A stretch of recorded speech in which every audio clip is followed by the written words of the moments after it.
Nasabat ng mga otoridad ang tinatayang 880,000 na halaga ng hinihinalang smuggled na sigarilyo sa isinagawang checkpoint operations ng 1st Provincial Mobile Force Company, Lanao del Norte, madaling araw ng Mayo 14 taong kasalukuyan sa Barangay Samburon, Linamon ng naturang probinsya.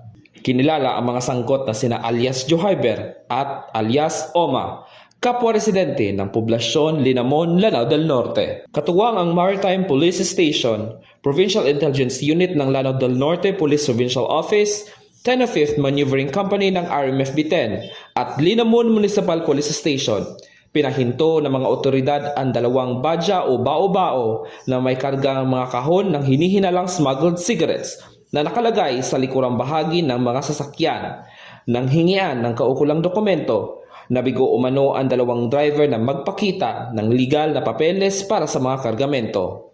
Sa isinagawang inspeksyon, nakumpiska ang kabuoang 22 master cases o katumbas na 1,100 reams ng modern cigarettes na may tinatayang market value na 880,000 pesos.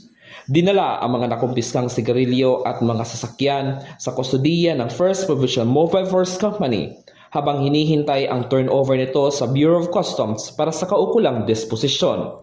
Samantala, dinala rin sa Linamon Municipal Police Station ang mga driver para sa dokumentasyon. Ito ang bagong PNP para sa bagong Pilipinas. Serbisyong mabilis, tapat at nararamdaman. Mula dito sa Lanao del Norte Police Official Office, ako yung PNN Correspondent, Patrolman Kim Luna, alagan na batas, tagataguyod ng Balitang Pulis.